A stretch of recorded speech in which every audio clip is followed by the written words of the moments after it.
ओम नमः शिवाय, ओम नमः शिवाय, ओम नमः शिवाय, ओम नमः शिवाय, भोलेनाथाय नमः। ମୁଁ ଆଜି ମହାଦେବଙ୍କର ଏକ ମନ୍ଦିରକୁ ଆସିଛି। ସେଇଠି ଆପଣମାନଙ୍କୁ ଦେଖେଇବି।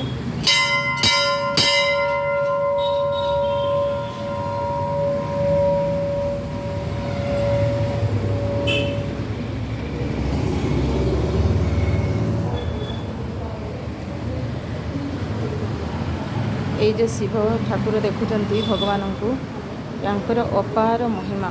ମୁଁ ୟାଙ୍କ ବିଷୟରେ ବହୁତ କିଛି କହିବି ଆଗକୁ, ଆପଣ ଦେଖି ନିଅନ୍ତୁ ଏ ଶିବ ଠାକୁରଙ୍କୁ। ଓଁ କର୍ପୂର ଗୌରଂ କରୁଣାବତାରଂ ସଂସାର ସାରଂ ଭୁଜଗେନ୍ଦ୍ରହାରಂ ସଦା ବସନ୍तं ହୃଦୟାରବିନ୍ଦେ भवं भवानी सहितं नमामि, भवं भवानी सहितं नमामि। ओम नमः शिवाय नमः, ओम नमः शिवाय नमः।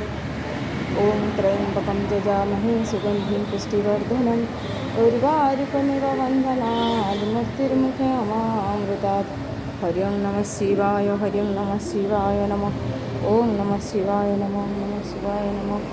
ओम कर्पूरगौरं करुणावतारं संसारसारं भुजगेन्द्रहारं सदा वसन्तं हृदयारविन्दे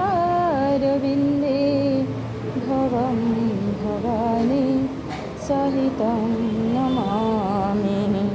ओम नमः शिवाय नमः। ये पाखे हनुमानकर भी मंदिर अच्छी, हनुमान जी अच्छा ये बहुत बड़ मंदिर टे, शिव मंदिर।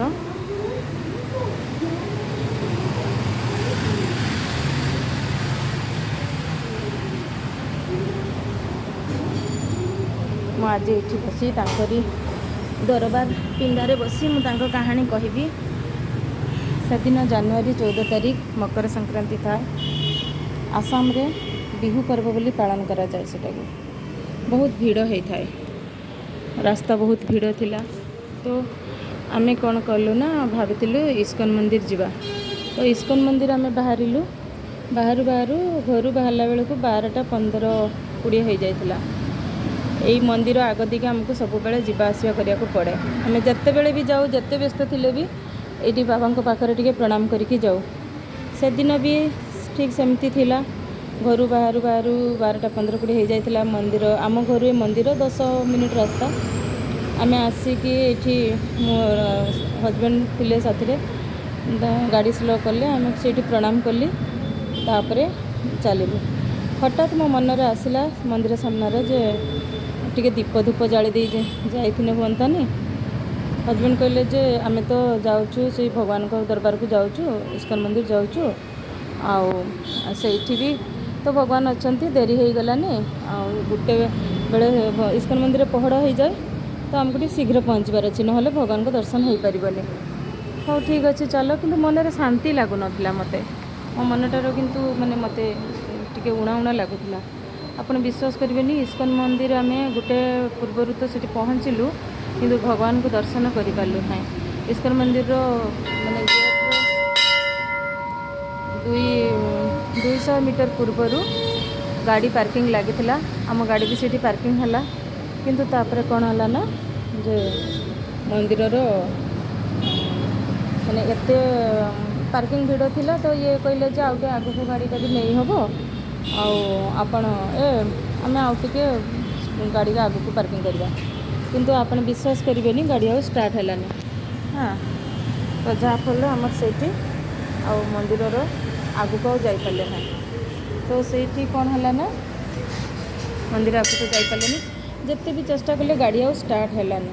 जिते अन्य माने भी पाखर थी लोक मैंने भी आमको साहाଯ୍य बहुत कले, किंतु आम आ गाड़ी स्टार्ट कर पार्लु ना। हाँ जहाँफल से आमको अटकी जावाक है। मो मनर तो उणा थिला जे भगवान को एमती शिवों पाखे एमती छाड़ी के आसिलु। जहाँफल ये अघटन घटुना कौन। तापर से गोटे भी पारी गला, भगवान पहड़ भी पड़ जाता। मुझे एमती बाहर दर्शन कर आसली। हाँ से 2टा 2:30 हेलानी ये मेकानिकाल को बुलाइले बुलाइला पर आसिक मेकानिक आसिक किसी भी होता खाली टे गाड़ी को से ठेलीदे पुणी गाड़ी स्टार्ट हो गला। हाँ तो यही सब है आम पुणी आसिलु तो मेकानिकाल कहला रास्तार अटकबनी गाड़ी काले पुणी बंद हो स्टार्ट घर को पलि आसला बेले पुणी मंदिर सामना दिखे आसिलु तो आम गाड़ी रखिलु तो ये ठाकुर को फूल मागिलु दीप दीप जालु तापर आम घर को गलु पुणी गाड़ी स्टार्ट है किसी भी असुविधा है तो सहीठू मैंने आमको गोटे शिक्षा मिलला जे आपन जदि मन रे घर बाहरला बेले कहीं भी आपणकर देवादेवी जहाँ को आप विश्वास करते इष्ट देवता होते हाँ तो तांको केबे भी आपण इग्नोर करके जातु ना तो से माने से दिन गोटे आमको शिक्षा मिलगला आम आई भूल केबे भी करूना। जय भोलेनाथ जय भोलेनाथ। ओम नमः शिवाय ओम नमः शिवाय ओम नमः शिवाय ओम नमः शिवाय ओम नमः शिवाय ओम नमः शिवाय शिवाय ओम नमः शिवाय ओम नमः शिवाय ओम नमः शिवाय ओम नमः शिवाय ओम नमः शिवाय ओम नमः शिवाय। प्रभु क्षमा करिबो।